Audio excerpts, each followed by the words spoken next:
AI bisa membuat seseorang bicara yang dia nggak bicara gitu loh.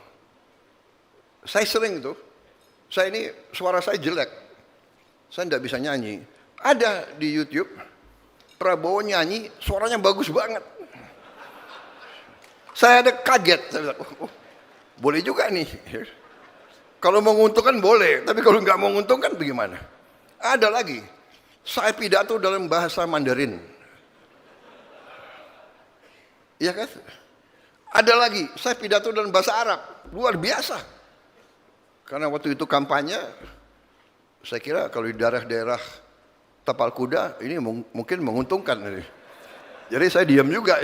Ini. Kalau menguntungkan kita diam, ya kan? Enggak, ini saya mau sampaikan. Ini masalah bagi kita, ya. Kita waspada, ya, nanti kita terima koreksi-koreksi itu. Kalau kita difitnah, kalau kita dihujat, anggaplah itu sebagai sebagai peringatan supaya kita waspada, iya kan? Prabowo bodoh, wah saya harus waspada. Kalau saya bodoh, artinya saya harus kumpulin orang-orang pintar untuk bantu saya, kan begitu? Prabowo, yang terakhir itu Prabowo keras kepala.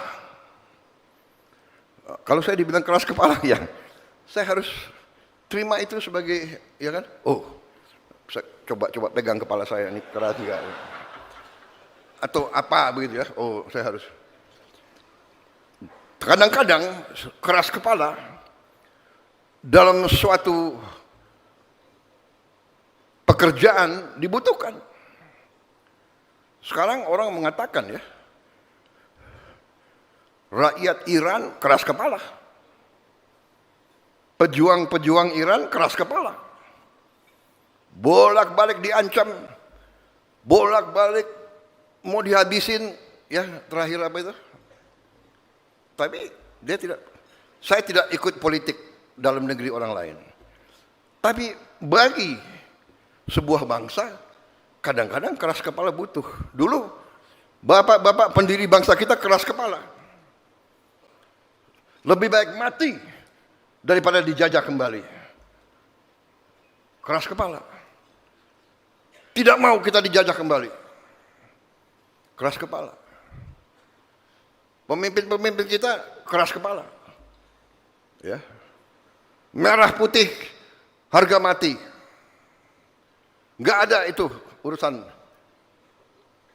Jadi saudara-saudara, kita sikapi dengan ketenangan, kita sikapi dengan kearifan, ya. Tetapi prinsip-prinsip kita pegang teguh, yaitu prinsip-prinsip bernegara harus kita pegang teguh.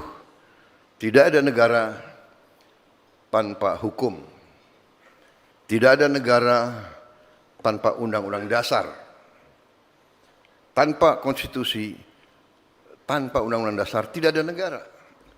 Yang ada adalah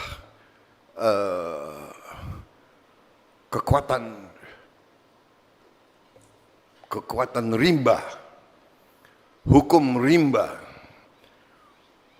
hukum senjata, dan rakyat kita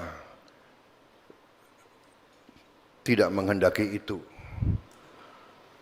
Semua unsur yang bertanggung jawab, yang arif, harus bekerja keras, harus berjuang untuk menegakkan hukum konstitusi, hukum berdasarkan kesepakatan, hukum berdasarkan konsensus.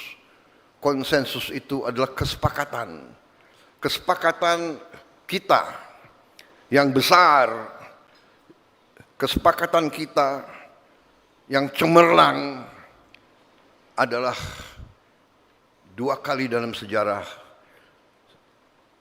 1928, ya, Sumpah Pemuda, satu nusa, satu bangsa, satu bahasa, konsensus besar. Kita tidak mau dipecah-pecah di kotak-kotak. Yong Java, Yong Ambon, kita satu bangsa Indonesia. Satu nusa, satu bahasa Indonesia. Konsensus besar. Kita tidak memilih bahasa mayoritas.